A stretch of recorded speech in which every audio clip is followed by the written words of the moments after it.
পুণ্যভূমি জয়দেবের গোপন রহস্য। রবিশঙ্কর ঘোষ, জয়দেব, বীরভূম। বীরভূম জেলার অজয় নদীর তীরে অবস্থিত এই জয়দেব গ্রাম বৈষ্ণব পদকর্তা গীত গোবিন্দের রচয়িতা কবি জয়দেবের নামানুসারে এই স্থানের নাম জয়দেব। প্রতি বছর 30শে পৌষ ভোরে মকর সংক্রান্তিতে কদম্ব খণ্ডির ঘাটে লক্ষ লক্ষ মানুষের সমাগম ঘটে। এই বিশেষ ক্ষণের মহত্ব সাধারণ গ্রামবাসী ছাড়াও সাধু বৈষ্ণবদের কাছে এর ইতিকথা শোনা যায় যে গঙ্গার জোয়ারের জল অজয় নদে প্রবাহিত হয়ে জয়দেব কেন্দুলির অজয়ের কদম্ব খণ্ডির ঘাট পর্যন্ত উজানে আসত।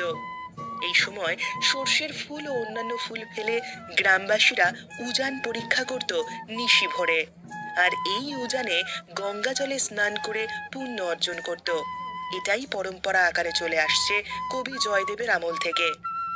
সাধু মহাত্মদের কথা, তাদের উদ্দেশ্য জয়দেবের এই পুণ্যভূমিতে এসে নিজ নিজ আত্ম উন্মোচনের চেষ্টাকে আরো ত্বরান্বিত করা। জয়দেবের পুণ্যভূমির মহিমার গোপন রহস্য। বৃন্দাবনের রজর শরীরের স্পর্শে ধন্য হয়ে যান সাধুরা। এই ইতিহাস আজ সাধারণ মানুষের বোধগম্য নয়, চর্মচক্ষুতে অনুভব করা হয় না। বিবেক দ্বারা মেনে নেওয়া এই অনুভূতি পূর্ণ জ্ঞানবান মহাত্মদের দৃষ্টিতে ধরা পড়ে। এই জয়দেবের মেলা সাধারণত সহজিয়া বাউল বৈষ্ণব সাধারণের মিলন ক্ষেত্র।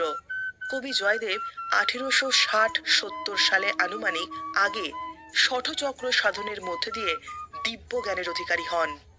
এই 30শে পৌষ সংক্রান্তিতে কবি জয়দেব কুলকুণ্ডলিনী শক্তিকে জাগ্রত করে শঠচক্রের মধ্য দিয়ে সহস্র চক্রে পৌঁছেছিলেন।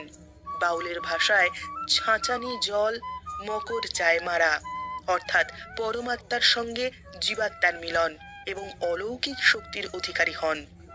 এই বিশেষ দিনে ওই শঠচক্রে ও সহজ সাধনার মধ্য দিয়ে আজ বাউল ফকির দরবেশ সাই সম্প্রদায়ের সাধু মহান্তরা অবিরাম চেষ্টা চালিয়ে যাচ্ছেন এই পূর্ণভূমিতে এসে। পুণ্যভূমির মহিমা সাধারণ লোকের বোধগম্যের বিষয় নয়। আধ্যাত্মিক জগতের জ্ঞান খুব সূক্ষ্ম, যা দিব্য জ্ঞানবান মহাত্মাদের গোপন রহস্য উন্মোচন করেন জ্ঞানবান শিষ্যের মাধ্যমে, যা আধুনিক বিজ্ঞানের চোখে ধরা পড়ে।